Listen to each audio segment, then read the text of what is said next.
Hello and welcome to the show, everybody. My name is Ira Bowman. I am excited to have you all here today. We're going to be doing a very important topic if you have a website with a blog, but we'll get into all of that today. I have live examples of the techniques that we're going to cover. So, we're going to cover how to my mom would use the word spruce up.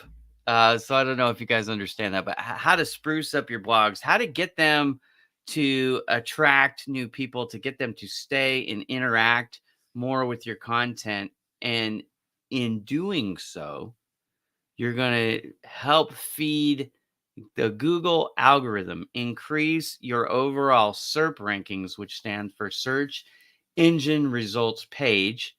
But really, we're talking about getting these blog posts to help drive or pull in visitors to keep them engaged, and that will feed your entire website. We're going to talk about how and why in great detail. If you have a question for the show, you're always welcome to drop those in the comment sections. We are live on Facebook, YouTube, and LinkedIn, as we are every Monday. We start at 11 a.m. Pacific time, 2 p.m. Eastern time. You can adjust for wherever you are, but we are glad to have you. I'm going to ask you this real quick. Tell me where you're watching from in the comments.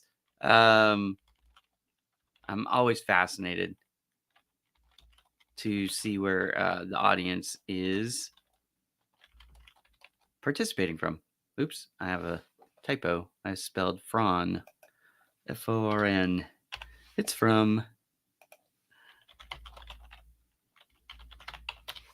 Well, I'm having a case of the Mondays today. Do you ever have that? Like, it's just like, oh my gosh. Yes, Michael Jordan is watching. Actually, that's my son, Ira Bowman Jr. And we got Darren watching from Texas. Hello, Darren. Nice to see you, my friend. So tell us where you're watching from in the comments, and we'll put you up on the screen. We'll get you involved. But it really doesn't matter if you have a nonprofit website, if you have a blog only, maybe you're an author or you have a solopreneur. So like you're doing something by yourself. You might have like a direct marketing type website, or you have a full-on business for-profit website. The tips and techniques, the strategies that we're going to talk about, it really doesn't matter the foundation of your website, like what it is or what the purpose of it is. If you want Google to put you higher in their ranking list, when someone is searching online for the topic that your article will cover, these tips, this technique will work for any of them. So what are they? Well, let me show you. Remember, I've said I've got a live sample that we're going to show on the show. Let me share my screen and show you what I'm talking about, because we're going to build this thing out today together. So entire screen, here we go. All right. So over here on my website, if you go to, and it's just bowmandigitalmedia.com. If you go over to the blog, I have a few different articles. Now, I've done some of the techniques. In fact, let's do that. Let's start with one that's correct. I'm going to show you a few different samples or examples of what's correct, and then we'll get into one that is plain Jane, and then we'll spruce it up together. How about that? Does it sound good? I hope so. If not, you can always leave a question or a comment in the comment section on Facebook, YouTube, or LinkedIn, and I will get it and I will see it, and then I will respond appropriately. Unless you are trying to spam the show like this dude, then I'm not going to put that up. All right. So don't spam. It's not welcome. All right. But I wrote this article, Unlocking Sales Growth Through Strategic SEO with Bowman Digital Media. Now, a couple things that you need to understand about the internet. First and foremost, we're visual by nature. Okay. So we like graphics, we like videos, we like things that we can watch. Google also likes those things. And the reason why they like those things is a little bit different. They're not here for entertainment value to consume your content as a website owner, but they will. But what they're looking for is, well, how fast does it work? How engaging is it? How long does the audience stay? And that's why they like these interactive media components. So the elements could be audio files, video files, slide decks, PDFs, accordion or toggle type content. And I'll show you what all that is in just a moment. We're going to go through each element, how it works, and how you can incorporate, or again, to borrow the phrase from my mom, spruce up your blogs to be more interesting for your audience. All right. So the very first thing that you want to notice here is they call this a featured image. And your featured image is important. Let me just back up one step. You want to have a featured image for all your content. Okay. So when Google pulls up your result, if you have a featured image, it will actually show it in the results. And that all by itself starts to draw in content. Imagine you're on Google and you're looking at 10 different responses, because that's what they put per page. So you've got 10 different choices there to choose from. And 3 of them have what you would probably call a thumbnail, and 7 of them don't. If you're like the majority of people out there, and not everybody's like this, but the majority of people out there, your eye is going to be drawn to the thumbnail image and not the title.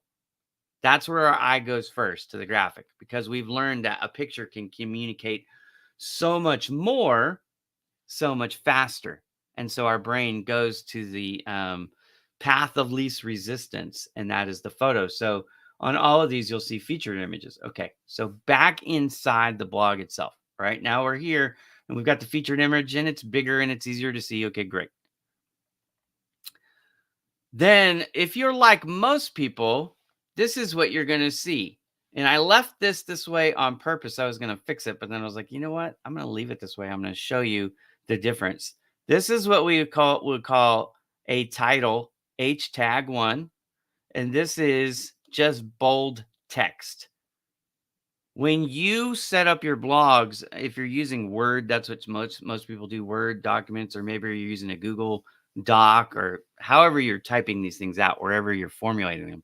You want to go ahead and use the formatting H tags, the HTML, because when you import it into your WordPress, and everything I'm talking about today is going to be WordPress, by the way. So if you're using a different CMS, and that's just the database, how you control your content management system is what it stands for.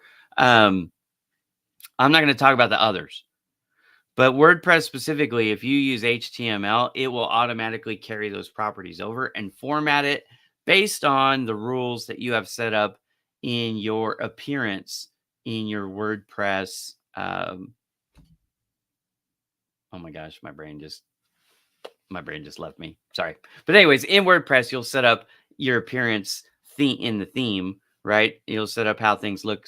So you customize it when you import stuff in. It automatically, like for example, my colors are silver and black. You might think that's great. It's supposed to be silver. Anyways, so it uses that color, right? All the time. And if we scroll down, we see it again and again and again, right? So this is what most people's blogs look like, is just written words. Now, Google loves this because this tells Google what it's about, and it helps Google to share the information appropriately with people when they're searching for things about this topic. Okay, so that's all good. However, there's some things in here like we call this internal linking. In fact, a video that I'm going to share later, I'm going to upload it to YouTube and insert it inside a blog on today's show if everything works accordingly. But I talk about links and the importance of having them. Now, if you're writing this down, and this isn't what the show is about, so I'm going to cover this quickly. But you want to have your internal links and external links. You want to have at least 2 internal links on every single blog or article you write. And you want to have at least 1 external link. Now, what are links? You might know them as hyperlinks. They basically are gateways. You click on it here, it takes you there. So two inside your article or more, you can have more, that take you from where you are in this article to somewhere else on your website, and at least one from your article that takes you somewhere else outside. Now, this one here, search engine optimization, will take you to my search engine optimization page. This one here will take you to my home page. That's two internal links. And then I have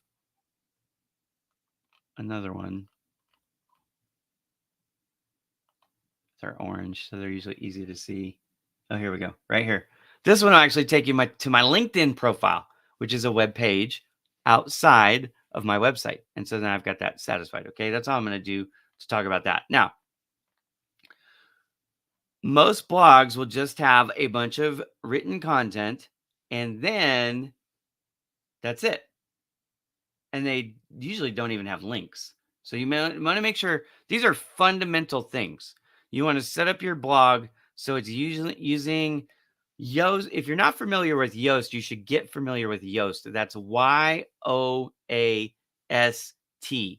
Yoast is a plugin or an application, if you will, that helps you as a blog writer improve your writing overall to get a higher score so you can perform better on Google. That is really the crux of what Yoast does. And I am a huge fan of Yoast. Okay. So Yoast will teach you about these things called fleshability rules. And it's going to tell you all kinds of stuff. This is set up Yoast friendly. I know because I always check before I post. All right. Now, today we're talking about interactive media, ways to draw in an audience and to keep their attention. But remember, all of this really is to increase website traffic. So you have to understand, and I'm going to actually change views for just a second. You have to understand what's happening here. Google, the reason why we care about Google so much, and I've done shows on this, so you can go to a different Marketing Monday episode about Google and why it's so important. But most people find new content. So in other words, if they don't know you, they don't know your business, they don't know your website, how are they going to find you? Well, the simple answer, the most probable answer is it's through Google. So we want to do everything we can to help satisfy Google's algorithm and do things that are Google friendly. Okay. So I probably should have said all that first. Let's go back to it. Change view because I hate that view. All right. First type of interactive media, which probably most of you are not familiar with, and you don't even necessarily know that you can do this in your blogs, but you can and you should. It's called toggle. Now, it's also can be called accordion style. Now, I use on this website Elementor. So Elementor actually has accordion and toggle. In full disclosure, this is the toggle version. All right. So what I did, instead of setting it up like this, and I left it this way on purpose, just so I could compare and contrast. Most of you, when you're putting up a list of things, will do it this way, right? And what do I mean by that? Let me increase the size here just a little bit so that we can make this bigger, easier to see. I'm getting older, so my eyes are more sensitive, right? So anyways, okay, here we go. So you would have a list and then you would have a description. Well, there's nothing wrong with doing it this way. I do this all the time. However, there's no interactive media element to this particular delivery style of your content. So what can you do instead? Well, you can use this toggle version. Okay, so toggle version has the same look and feel of this, right? But to see the words, the actual content, they got to click on it, toggle it down, and now it reveals the content. Now, why is that so important? This is true for everything that I'm going to tell you today. The reason why interactive media is so important. Not only does it increase the user experience, which Google is very much concerned with, because of the absence now of tracking cookies, the change in the universal Google Analytics to the G4. One of the main differences is through user engagement. When they click on anything, when they scroll on anything, Google is able to verify that they're still using your content, utilizing your content. They're still consuming your content. If I were to ask you right now this is whether you're on a phone or whether you're on a desktop, how many expressions of the internet do you have open? You might know it as tabs, right? So if I come over here and I click this and then I go, I don't know, I love ESPN. All right. I'm a sports junkie. Love me some sports. So if I come here, now I've got this zoomed in. So I've got to just zoom out just a second so you can see the tabs. Because that's the whole point of this. Right. So if I come up here, look how many tabs. Oh, actually, that's still not showing it. Hang on. Now I can see it. All right. So see, now I've got 2 tabs open. Now I'm not on ESPN right now. I'm not consuming their content. And ESPN is not getting credit, even though their website is up, even though I haven't turned it off. I haven't actually consumed anything yet. The moment that I click on something, that changes. Google goes, they're there and they're consuming. I clicked on another one. I get credit. Every time someone comes and they scroll, you get credit. This is what we call dwell time. Google assumes that we're consuming the content. But the other thing is, like I said, when we click on interactive media, beyond the scroll, we get extra credit for this interactive media. Now, this is a video. I normally would do these as JPEGs and have them up. But why did I put them inside a video container as opposed to just having the images JPEGs? The answer is because if you click on a JPEG, it's not interactive. But if you click play on a video, and now all of a sudden it is, and I get credit for that. Okay. So you want to do both of these things and even more. What's even more? So we've got toggle, we've got video. Video is probably the most common type of interactive media. And it is the king of interactive media for one reason and one reason alone. It's king of interactive media primarily because 80% plus, 80%. That's a higher percentage than people that are using their smartphone to go on the internet. This is 60% plus. 80%, it doesn't matter if they're on their phone or they're on their desktop or they're on some type of tablet. Any way they get online, 80% of people plus are going to consume, just like you are right now, a video of some sort. So the reason why I encourage putting a video at least in every blog, in fact, I encourage you put at least one video on every single page on your website. It can be a welcome message. You can explain about a topic. We'll get into more of this in just a moment. But have at least one video on every single page. And again, make sure that your website is 100% mobile responsive, mobile friendly. It's designed. The thought is people are going to be coming more often than not to your website using a cell phone, using a mobile device. So make sure it's mobile friendly so they can have the best experience possible, right? You want good speed. You want to make sure everything views properly. So the dimensions of the screen obviously change depending on the type of device that they're visiting with, right? So if you have a phone, you want to make sure that things are big enough to see, but you're not cutting off the edges because that's usually what happens, right? It goes from a landscape view typically to a portrait view typically. Now, can somebody consume your website and flip their phone sideways? Of course they can. Most people don't, but they could, right? So you just need to make sure that your website is mobile responsive, and that includes dynamically changing when they do rotate from vertical to horizontal. All right, back to the lesson. So in this, we've talked about now, let's make sure that we have a video on every page. The videos don't have to be super fancy. I actually built these graphics inside of Photoshop. Took me like, I don't know, 10 minutes to do it. I mostly had to just come up with the idea.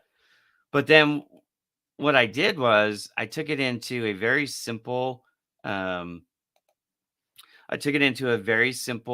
video editor, and I did that because I know that a lot of people don't have the full Adobe suite like I do. So I'm like, I want to use free tools or inexpensive tools for today's lessons. So this is something, if you don't have Canva, canva.com, Canva is a free tool where you can make these types of graphics, and it can be a GIF. But the thing that with the GIF, if you're going to do a GIF, you want to make it where they have to click on it to start it. So don't have it auto start, because if it auto starts, then it doesn't work. They have to click for you to get the credit. So I made it inside instead of a GIF because there's no sound on this on purpose. I could have added, audio file, just some fun little background music, or I could have spoke. But the reason why I didn't do that is I actually loaded this as a native video. And I want to talk about why and the difference. We're going to do a YouTube video in just a moment. We're going to load up a video on YouTube, then we're going to add it inside of a WordPress blog on bowmandigitalmedia.com. We're going to do that in just a moment if you don't know how, okay? But the difference between native video and YouTube video, there's some opportunity costs, okay? The reason why you want YouTube videos, well, there's many reasons. But the two main reasons for YouTube videos that I like, first of all, the parent company of Google also owns YouTube. So even though no one's ever come out flat right and said definitively the Google algorithm gives preferential treatment to YouTube videos, I know in my heart of hearts that that is the case. I can't prove it, but I believe it as sure as I believe my glasses are white and they're bifocals and I have buck teeth and I'm bald, right? All those things, I believe all those things too. I believe that YouTube uh, gets special preferential treatment with their video content over Vimeo, over native videos. Why do I believe that? Well, just do a Google search on anything. The overwhelming majority of videos that you're going to see will be YouTube videos. Now, part of that is because there's 2.5 billion monthly active users on YouTube. It's second only to Facebook as far as, social media website traffic. Okay. So social media traffic, YouTube is second only to Facebook. And I believe in 2024, by July of 2024, to be specific, that's when I believe YouTube will overtake Facebook and be the most dominant social media platform on the planet, maybe forever. And sometimes people go, what about TikTok? I go, have you heard of this place called India? India and China don't like each other. And so India people, one point, I think it's 7 billion, but I might not have that number wrong, but whatever it is, India is the largest country in the world and they are not allowed to use TikTok. And that is curtailing TikTok's growth. YouTube doesn't have that constraint. So YouTube benefits from people in China and people in India. When you have any one platform that can utilize both of the largest countries in the world, then you have the potential for mega traffic. And that's the case with Facebook and YouTube. Okay. So let's continue. So the reason why this is, even though I formatted it tall as a banner, again, originally I was going to just stack them and maybe have a slideshow, which most people call gallery view. And you can do that too. Now, I don't have a gallery view readily accessible in a blog. And this is specifically about a blog, but I'm going to show you what that looks like just in case you're not familiar. And the reason why this is so important is because, again, any interactive media can help you because you can get these clicks. So, a gallery, the gallery that I'm talking about, I think I've got one on here. Now when I'm looking through it, maybe I don't. You're just getting to see some of my photos this way. All right, I don't have one here. Let me think real quick. Oh, maybe on my videos. Or actually, maybe on this page, my services page. Sorry. I've got a lot of pages. I got a lot of content on my website. But here we go. Okay. See how that just moved? This is what I'm talking about. So I could do that. Now, why is it considered interactive media? Well, here's why. Because I can click on this and I can speed it up. Click, click, click, click, click. Okay. So even though this auto runs by itself, the fact that I can click it, now it's interactive media. So you can do a gallery like this. You can also do it like this, which is a little bit different. Let me see. All right. So here's another way to do it. If you have a bunch of photos or, multiple photos that you want to show, you can set up a gallery like this where it's not a slideshow, but here's why it's interactive because I can click on, let's say, Carol Putnam. And now it changes and it shows me just the Carol Putnam photos. Now you can do this in a variety of ways, but let's say I want to go to my buddy Fritz. Okay. I don't know why it's taking so long. I don't know if it's because I'm on the show or I need to speed this up. There we go. All right. So now I've got all the photos of Fritz and I can click on this and then I can do this too. Okay. So there's all kinds of ways to do interactive media. By the way, if you don't know Fritz Cullinet, he is an amazing guy out of Houston, Texas. And Darren is watching from Texas. So there you go. So there's a couple different ways to do interactive media with photos. See, for example, this is a JPEG. Okay. If I click on it, nothing happens. It's not interactive media. I still get style points for making it more, the user experience. I get a little bonus for that, but I don't get interactive media. And I want interactive media, right? I want people to click. That's what I want them to do, right? So if they click on this, what does it do? It just slides it. The other one, like I said, when I set that up, if you click on the picture, it actually makes it bigger, and then you can go one by one by one. So there are a lot of ways with image editors. I don't care if you're using Elementor, WP Bakery, Divi, Beaver Builder, whatever theme editor you're using, you likely have quite a few options for JPEG images to transfer them from being a static image like this to being dynamic like this, where I can click on it again and it moves. That's interactive media. Now, if they just hover and watch the show, I still get credit for what we call dwell time, which is good. But as soon as they click, I get extra credit. Okay. Back to the blogs. So we're at the halfway point. I want to get into a little bit of the lesson now. Actually, I want to show you one more thing. All right.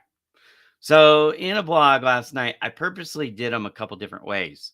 I was prepping for the show. I was thinking about what I wanted to cover. One of the things that we haven't talked about, we've talked about video, we've talked about photos, we've talked about accordion style, and we've talked about toggle. This is a static image that I put in. Okay. Again, this is good for the end user it's visually appealing, right? At least I like to think it is, this ugly guy here, but whatever, right? Interesting image anyways. But here's what I did that's different. And you can do this for the entire blog, but I didn't. I did it for one section. And I said, okay, listen to this audio file to hear Ira Bowman's thoughts on the benefits of implementing SEO. Now, let me know if you can't hear this, but it's not very long. What I did is I just basically read this and then expanded on it just a little bit. It's not very long. It's an audio file. But then if you click on it, it plays.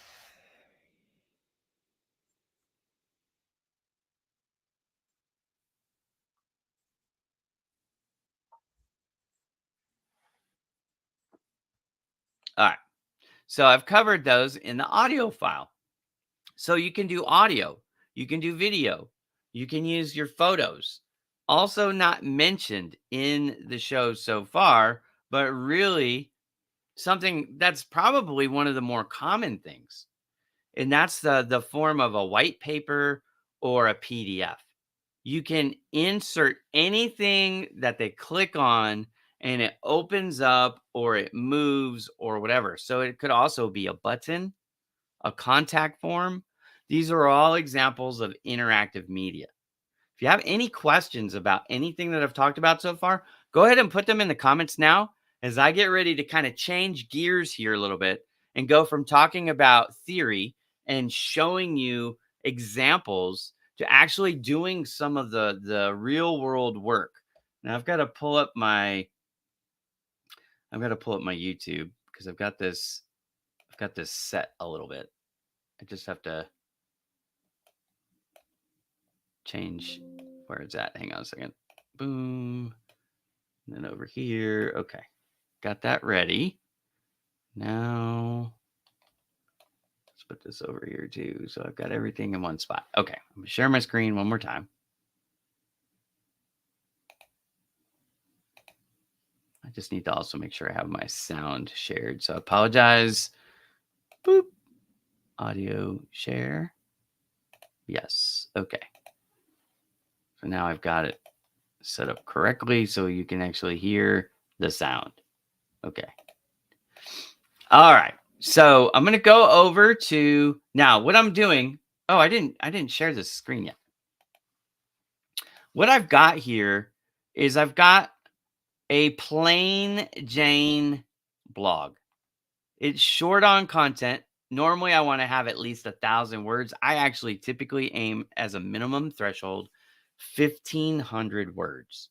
And the reason why I do that is because in 2022, on average, on Google, to make the first page, in other words, to be found by the majority of people, a not a website, but a web page, the content on one single page, the average content requirement was about 1,474 words. Now, I expect that number will increase significantly in 2023. And the reason why I believe it will increase so much is the popularity or the rise of something called pillar content. Now, pillar content, if you're not familiar with it, I have lots of information on my website, and I'll share that link in just a moment. But pillar content is like a super blog. And so typically what you'll do is you will point to, well, let's say I'm going to write an article about SEO, but usually one specific facet of SEO. Like in this case, I'm talking about on page SEO optimization techniques. Okay. So that's not all of SEO. That's just on page optimization. It's basically 1/5 of SEO if you're keeping track. All right. So what do I do inside of this article to strengthen the pillar content that has this topic and the other four covered in mass? Well, I link inside the blog over to that pillar content. Every time I write anything on my website that has anything to do with SEO, because I have a SEO pillar page, I point to that pillar page inside this blog. Remember, we always want at least two internal links, anyways. So I need to link somewhere. So I might as well link to the pillar.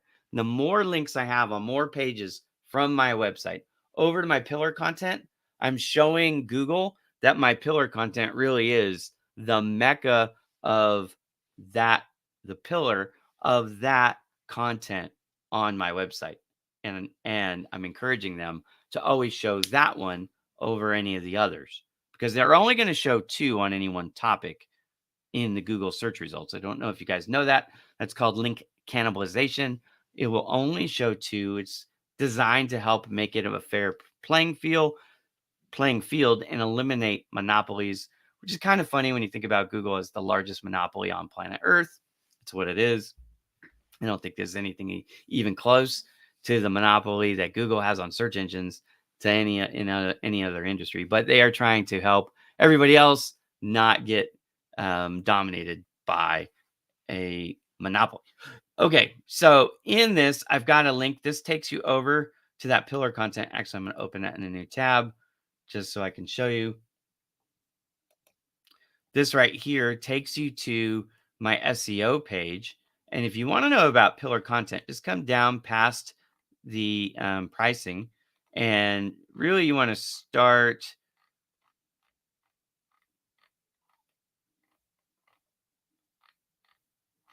Oh, I'm sorry. This was my home page. I'm like, that's not the right page. There's good information here too, but this is not pillar content. This is, however. So on the SEO page, I have my plans. You just want to come down past the plans because, we do help people out when they need it. But if you come to this first black line that goes all the way across, everything below that is just free information, a lot of information. And in it, one of the first things I cover is understanding pillar content. This is extremely important because this is how you're going to get on that first page of Google. That's why this is so important. So that's why I'm taking the time to share it. And again, I said I'd put the link in. So find the SEO pillar content.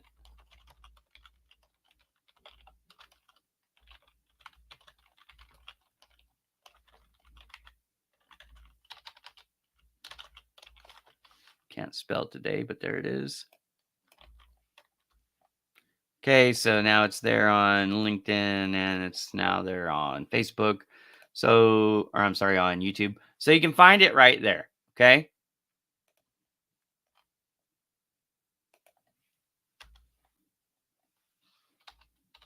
Oh, that's weird. It's not letting me. It's not letting me make the post for some reason. What did I do?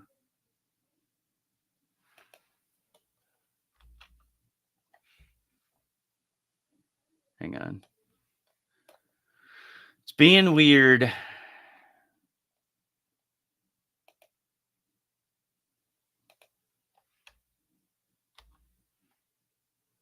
Oh, there we go. Okay. Finally let me do it. All right. So you can see it now on either platform, LinkedIn or YouTube. All right. Let's go back to the plain Jane.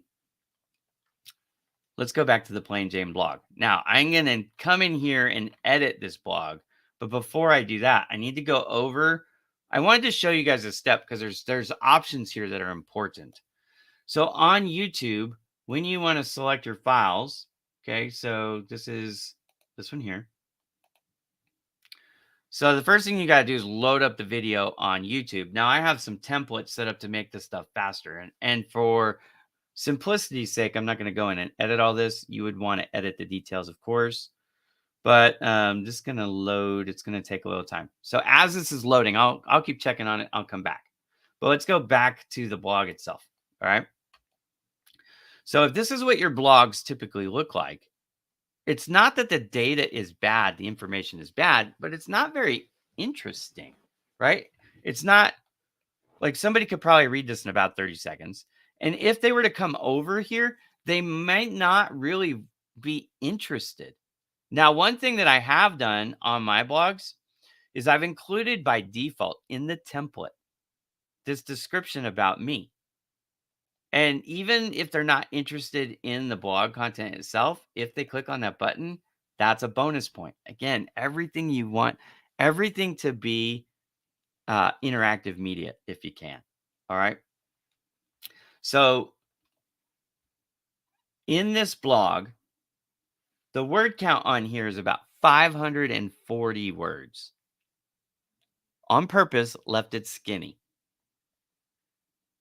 This is not likely to rank on Google for anything because I have pages on my website where the content is much more thorough, right?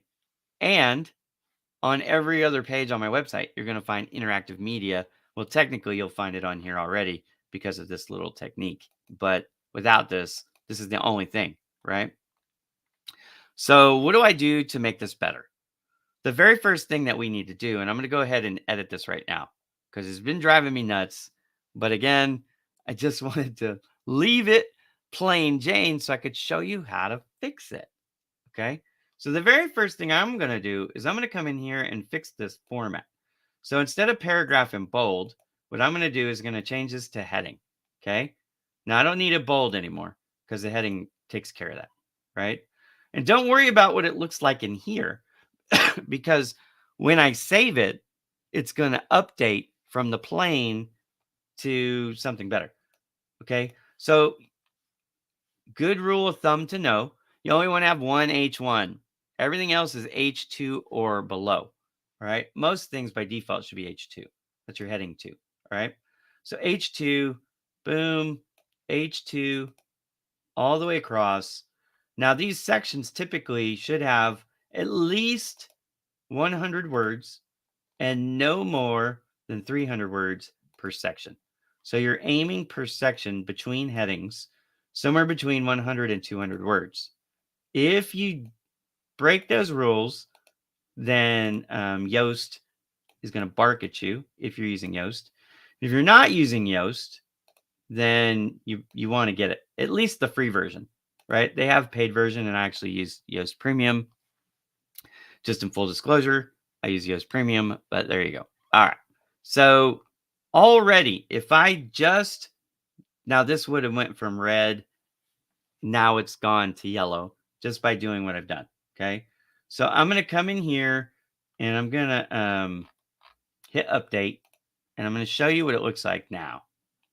Already it looks better. Okay.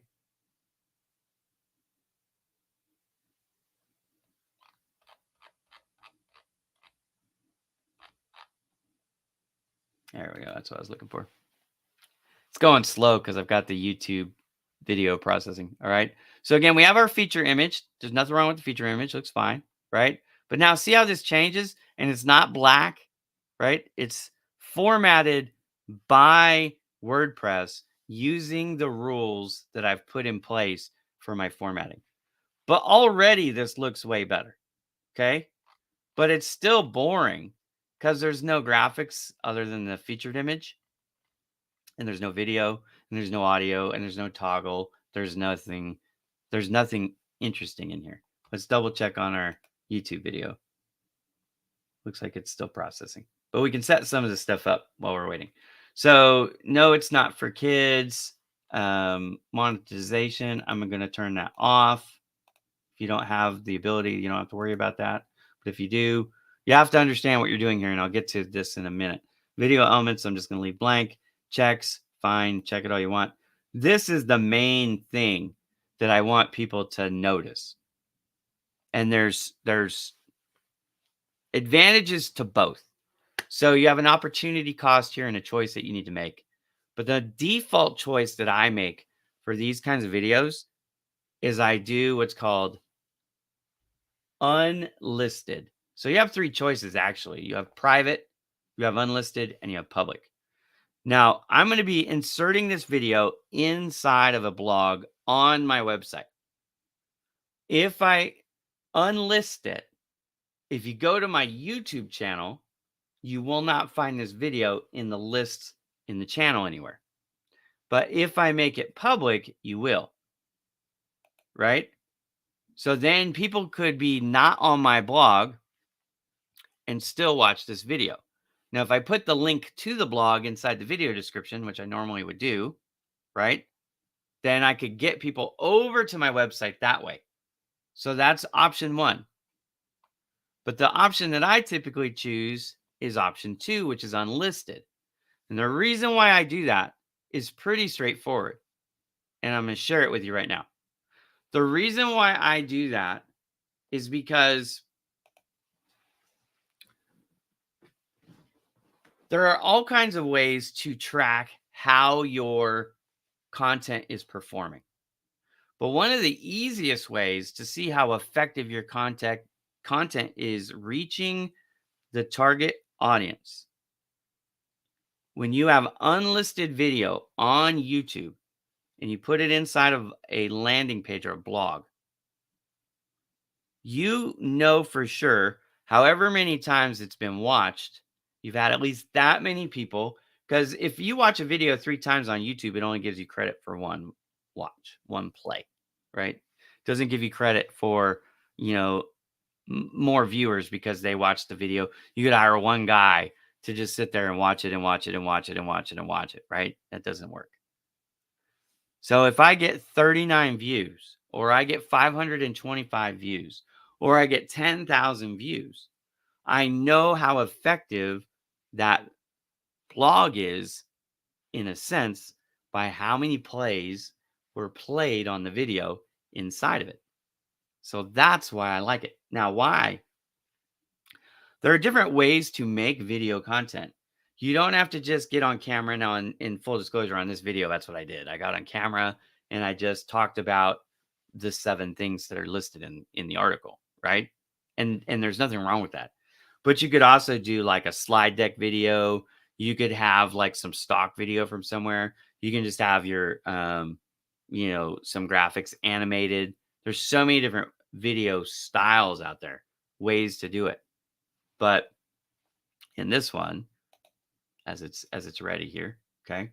So I've got everything ready. I'm just going to check because I don't like that thumbnail. Typically, I would make a thumbnail too, but yeah, I hate them all. That's fine. I'll go in and edit it later. I just want to get this done so that I can show you how to do what to do next. Okay. So you got to load it up on video. And again, the reason why I did this particular, I'm doing this was primarily to show you the options between. Are you curious about listed and unlisted? To me, were extremely important to show you that option. So now what I'm going to do is I'm going to hit share. I'm going to grab this copy, although sometimes it doesn't work. So another way that you can do it is just come up here and grab this. I don't know if you know that, but you can just come here and grab that, or you can click copy. Either way, doesn't matter. All right. So now I'm going to come back to the blog. I'm going to edit it again, what they call a post, edit post.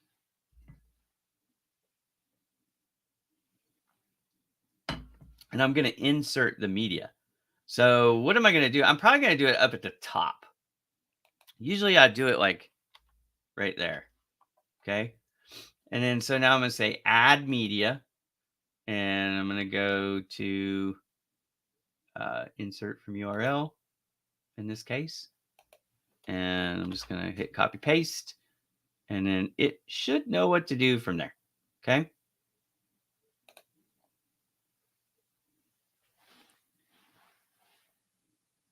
There it is. Okay. So now I'm going to update it.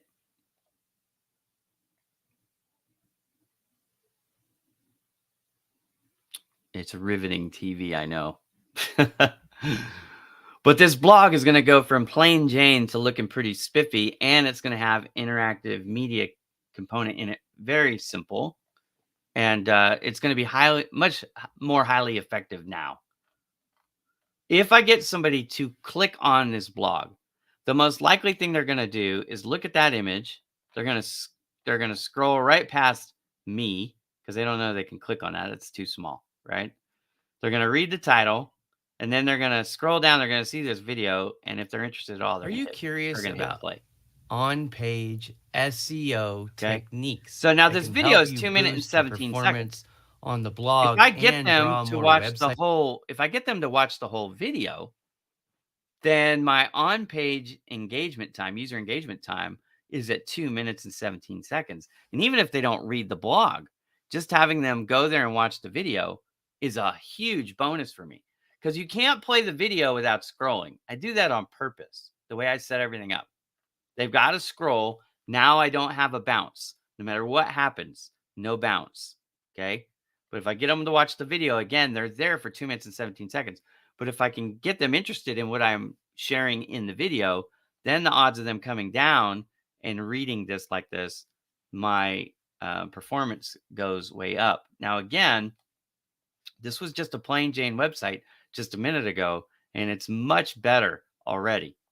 But let's go back to some of the other techniques. Again, I could add more audio files, or I can add a couple of graphics in there, which I probably will do. I like to have graphics in all my photos. I'm a graphic designer, a photographer, in case you didn't know that. But again, let's go back to some of the other blogs. Some of the other things that I can do, again, I can add in toggle, which is a really cool element. Not a lot of people do it, so it makes it unique. So you don't typically see this kind of delivery of content inside a blog.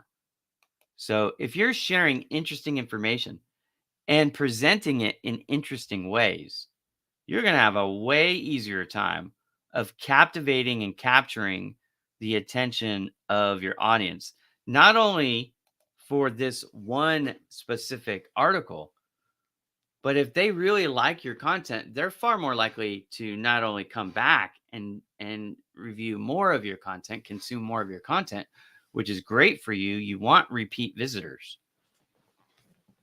On Google, when someone comes one time and they never come back, Google asks the question openly, why didn't they come back? But Google rewards you if they do come back. This is why posting new content on a regular clip is important. So many reasons, including giving, let's say somebody spent the time to go through every single bit of information on your website. There would be no reason for them to come back. But if you post a new article like once a week or once every 2 weeks, now even if they've done that and they've consumed every bit of content on your website, they know that if they wait just a little bit, there's going to be more. And Google likes to see that. The more loyal your following is and coming back and consuming your content, it's one of the reasons why I distribute Marketing Mondays on my website. If you're not familiar with that, let me show you. If you like this show and you ever miss an episode, you can come over here to the About section and then come down to Marketing Mondays, and you can see I haven't updated this in a little bit, but the newer shows are on the bottom now. Okay. So I haven't put November's on here. I'm slack-a-lacking a little bit, but I'll get those on. But there's quite a few shows here that you can watch, right? So the reason why I do this, and I hope people come here to view them as opposed to going and watching them on YouTube, I still get channel credit either way, but I get website credit for repeat visitors if they come and watch it on my website. So that's why I do that. And when you click on one, if you want to watch it full screen, you can. You can just do that, and then it switches over to full screen view. And if you want to get off of it, you just click that and it takes you back. All right. So again, why this is so important is I have a much higher chance of getting somebody to actually consume the content if I deliver it in a video form. And even if they don't read my content, the fact that they were watching the video, I get everything I need from that user, from that visitor, in that they consumed my content. They gave me interactive media click credit. They're consuming my content. And hopefully, if they watch the whole thing, I got them there for 2 minutes and 17 seconds. So let's talk about video length time. It's something we haven't addressed in a while. There are really two schools of thought here. A totally different episode, if we're talking about YouTube strategies and techniques and how to get more views on YouTube and stuff like that. No matter if you're talking about social media, your website, blog content, that's the topic of this show, or your YouTube channel or whatever, Instagram, all of these things. There's short form video content, which is very popular with the users. And then there's long form content, which is anything over 7 minutes. If you want to increase your rankings on YouTube, one of the things that you need to do is make sure you have videos that are longer than 7 minutes. YouTube, for the most part, will not put shorts in for a search result. In other words, if you type your query into YouTube, searching for a topic, the odds are it's going to display in the results at the top at least longer form content, 7 minutes or longer. However, because we live in an instant gratification world, most end users are looking for the 30 to 60-second type videos. So what I suggest you do in your blogs for your interactive media video content is A/B test. Some short form, 60 seconds or less, some long form, 7 minutes or more. Have a little bit of both. And you could even have both in the same article. Say for the quick answer, click here. For the more detailed answer, click here, and give them the option. Now, if you've unlisted it in in YouTube, and done it that way, you can go over to the playlist in your YouTube studio and look at the view counts. And if the short one's got more clicks, now you know. Or if the long, more detailed explanation has more clicks, well, now you know, right? And your audience and their performance, their preference, their behaviors could be different than mine. So just because mine might like the long form content, yours might like the short term content. A huge majority of my followers happen to be male, and a lot of them are 30 to 45. Okay, that's my number one demographic that I reach. Okay, those particular folks are more interested in the details. But let's say you're going for a younger generation, perhaps females. Well, some of those are definitely going to prefer short term or short form content. So, and hello from Pakistan, Hamid. Welcome. Nice to have you here. All right, we are wrapping this up. If you have any questions, we've covered quite a bit of ground on interactive media. Remember, you want interactive media for a variety of reasons. But if you have a question, put them in the comments so I can answer it before I hit the end button, because we're getting really close to overtime and I don't have any questions to answer, except for there was one. Let me find it real quick. It was before the show went live. Somebody saw the post on LinkedIn and they said, how can businesses make the most of interactive content to drive website traffic and customer engagement? Now, I think I've covered that ad nauseum throughout this show, but let's be clear. You're driving website traffic through the interactive media because Google can verify the visitors are actually still on your page consuming the content. And that's how you drive more website traffic, because you're getting bonus points from Google because people are not just coming to the website and leaving, what they call a bounce. People aren't just coming and sticking around for a couple seconds and leaving, because you're entertaining them. You're putting things, user-friendly content, interesting content is going to garner a better response as long as the content meets the satisfies the goal of what the headline is and why the person came in the first place. So in other words, all the interactive media in the world is probably not going to help you if your content topic isn't satisfied, right? So if I said, hey, come to Bowman Digital Media's Marketing Mondays with Ira Bowman, and we're going to talk about interactive media, and I spent 59 minutes talking about something else and 60 seconds somewhere in the middle talking about, videos and toggles and MP3 files, which are your audio files, or how to use, gallery style views or things of that nature, so that you go from a basic JPEG to a dynamic, clickable JPEG. So it satisfies interactive media, right? Then you probably wouldn't stay, and you probably would never come back because you would have felt like I wasted your time.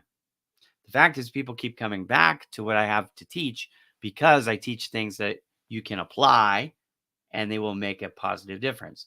So businesses can benefit through stepping up their blog game, including much better interactive media options, not just straight video, not just straight audio, not just a simple uh, contact form, right? But you can include a white paper. You can include buttons that take you places. You have links to take you to other places online or at least other places on your website, right? Include all of that stuff. Why? It enhances the user experience. They're more likely to come back. If you can get them to click on your videos and watch your videos, you're increasing your user engagement time. That's a big feather in your cap as far as Google's concerned, and it will increase your rankings. If you can get them to keep coming back and viewing more of your articles because they're informational and they're entertaining, then you're going to win more repeat traffic. And again, that's a bonus for Google. All of this comes down to how to make Google more happy. You have two audiences that you're always trying to satisfy or should be trying to satisfy. Google is one and your audience is the other. If you can do both at the same time, and you can in this case in your blogs with interactive media, you can make it more fun, you can make it more interesting, you can make it more likely that they stick around, and you can make it more likely that they come back. Because if you could have you could answer all the questions, but if you're doing it in a dry, boring way, most people are not they're not clinical researchers, right? Most people, they want some entertainment. They want to be able to assimilate the data quickly. And again, because we're visual by nature, all these visual elements that when you click on it does something helps to break up the monotony of learning. Otherwise, we'd all just read books. I read books all the time. Rereading my favorite book of 2023 right now, Contagious, Why Things Go Catch On. I was actually at the emergency room earlier this week with my wife, and I was reading this book, Contagious. Well, I was supposed to be reading it. I wasn't really reading it too much. I was supposed to be reading it. And I realized it probably was bad form for me to be in the emergency room with a book called Contagious, even though it's a marketing book. Anyways, I got a little chuckle out of that and I felt bad all at the same time. But anyways, all right. No questions came in. So I hope this was helpful.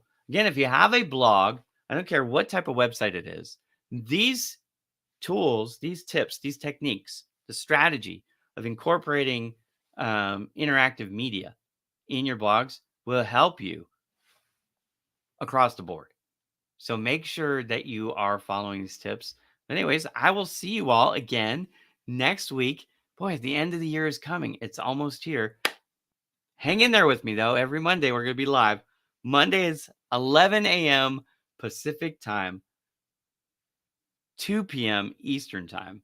If you have a suggestion for a topic that I haven't already covered, go ahead and put those in the comments. I do read those. Last week, I covered sales funnels, click funnels on the show because Lisa from Las Vegas, who was watching 2 weeks ago, said, hey, what about click funnels? And so I covered that because I got the suggestion. So I have a suggestion you want me to cover, even if it's something I've already covered, I don't mind doing some of the things again because I've been doing the show for 2 years now. So I've covered almost everything has to do with marketing. But if you're wondering, like, what's the show about? Each week we cover different aspects of digital marketing to help you, whether you're a small business owner, an aspiring business owner, maybe you work in sales, you work for a nonprofit, whatever the case is, if you're trying to get more visibility online and draw traffic to your website or a website that you represent, that's what the show is about. I look forward to seeing you all again next week. Have a great week, everybody. Thank you very much for watching, as always.